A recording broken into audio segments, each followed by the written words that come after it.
Picture a line of lockers. You can open each locker once. Which groups of numbers add up to 8? With 10, 1, 2, 7, 6, 1, 5, we want every valid group, like 1 and 7, without repeats. Here is the full example. The valid answers are 116, 125, 17, and 26. Notice we return combinations of values, not positions, and each number can be used once, because each copy is a separate pick. Pause before I say it. What would you try first if you had to do this by hand? The obvious approach is, try every subset. Take 10 or skip it, take 1 or skip it, and keep a running sum. That does find answers. But watch what happens with the 2 ones. Picking the first one, then the second looks different from the reverse. So now you have 2 problems. Too many branches, and some branches land on the same combination anyway. Let's slow down here. What information do we wish we had before we start branching? We keep rediscovering the same set in different orders. So maybe order should stop mattering before the search even begins. And here's the move. Sort first. An array is like a train of compartments numbered in order, so equal values line up together. Once it's sorted, we build combinations left to right. At each step, choose a number, then only look further right. Same idea, said another way. We never go backward, so one combination gets built in one order only. You might think we should skip every repeated value. Don't. We only skip a repeat when it is competing at the same depth.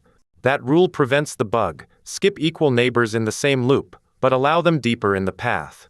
Let's trace one path. We start at the first position, with an empty path and 8 still needed. First loop choice is 1. We take it, add it to the path, and recurse from the next position with 7 remaining. Now at the deeper level, the next one is allowed. This is not a duplicate branch, because the path already contains the first one. From here, 2 is too small, 5 is too small, then 6 fits exactly. So we record 116.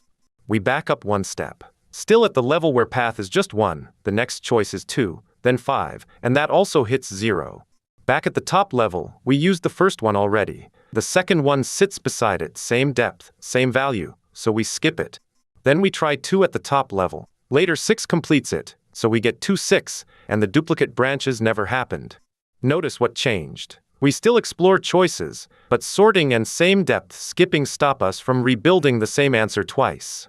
The search can still branch a lot, so the time can grow exponentially. Sorting adds a smaller extra cost, and recursion uses extra memory. Let's write it. First we sort, then set up results and the current path. Those are the 2 pieces we keep updating. This helper carries 2 facts, where we may start, and how much is still needed. If 0 is needed, we save a copy. Inside the loop, this line is the duplicate guard. Same depth and same value means skip this branch. Then we stop early if the value is already too big. Otherwise choose it, recurse to the right, and undo the choice. That is the pattern. Sort the lockers first and duplicate doors stop fooling you.